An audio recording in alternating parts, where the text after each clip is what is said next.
பாசுரம் 22.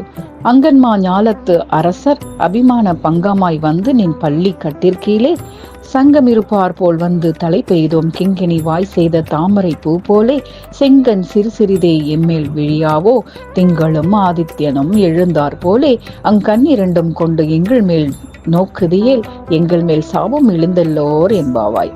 அழகிய இடம் அகன்ற பூமியில் ஆண்ட அரசர்கள் தம் அகங்காரம் அடங்கி வந்து உன் அரியணையின் கீழே கூட்டமாக கூடியிருப்பதைப் போல நாங்களும் வந்து கூடியுள்ளோம். கிண்கிணி என்ற அணியின் பாதி திறந்ததும் பாதி மூடியும் உள்ள வாயை போன்ற செந்தாமரை ஒத்த சிவந்த திருவிழிகள் சிறிது சிறிதாக எம்மேல் விழமாட்டாவோ?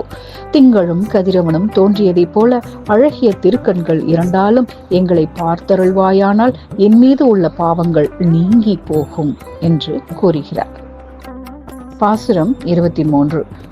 மாறி மலைமுழிஞ்சில் மன்னி கிடத்துறங்கும் சீரிய சிங்கம் அருவிற்று தீவிழித்து வேரி மயிர் பொங்க எப்பாடும் பேர்ந்தறி மூறி நிமிர்ந்து முழங்கி புறப்பட்டு போதருமா போலே நீ பூவை பூ வண்ணா உன் கோயில் நின்றங்கனை போந்தருளி கோப்புடைய சீரிய சிங்காசனத்திலிருந்து யாம் வந்த காரியம் ஆராய்ந்து அருளேலோர் என்பாவாய்.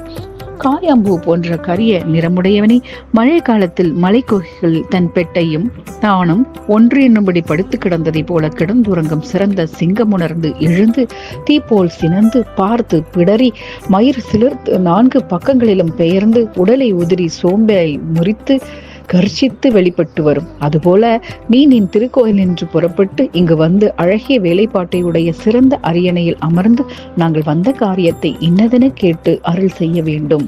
கணபதி